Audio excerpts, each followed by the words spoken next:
ये कहते हुए सविता अपनी सास दुर्गा देवी के पास जाती है। माँ जी, देख रही हो अपनी बेटियों के तौर तरीके? क्या हुआ बहू, सुबह सुबह क्या कर दिया मेरी बेटियों ने? अरे एक तो अभी अभी उठकर किचन में गई है, दूसरी सुबह सुबह बाहर चली गई और तीसरी अभी तक सो रही है।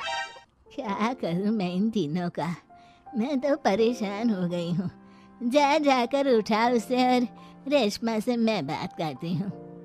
सविता सीधा मनीषा के कमरे में जाती है और उसे कहती है, महारानी जल्दी उठो, सूरज सर पर आ गया है। भाभी थोड़ी देर और सोने दो ना, मैं रात को लेट सोई थी, वो क्या ना यूनिट टेस्ट चल रहे हैं। शराफत से उठती है या नहीं, या फिर पानी की भरी बाल्टी डालूं तेरे ऊपर? नहीं भाभी, मुझे बिस्तर में नहीं लाना, उठती हूँ मैं। मनीषा जल्दी से उठकर बाथरूम में चली जाती है। सभी आराम से बैठकर नाश्ता कर रहे होते कि तभी रेशमा। ये कहते हुए सविता अपनी सास दुर्गा देवी के पास जाती है। माँ जी, देख रही हो अपनी बेटियों के तौर तरीके?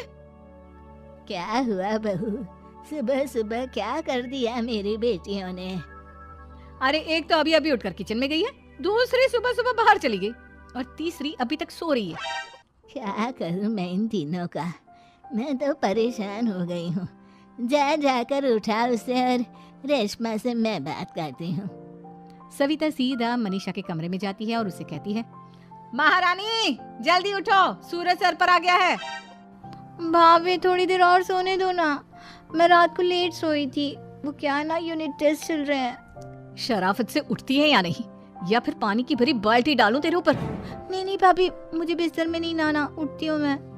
मनीषा जल्दी से उठकर बाथरूम में चली जाती है। सभी आराम से बैठकर नाश्ता कर रहे होते कि तभी रेशमा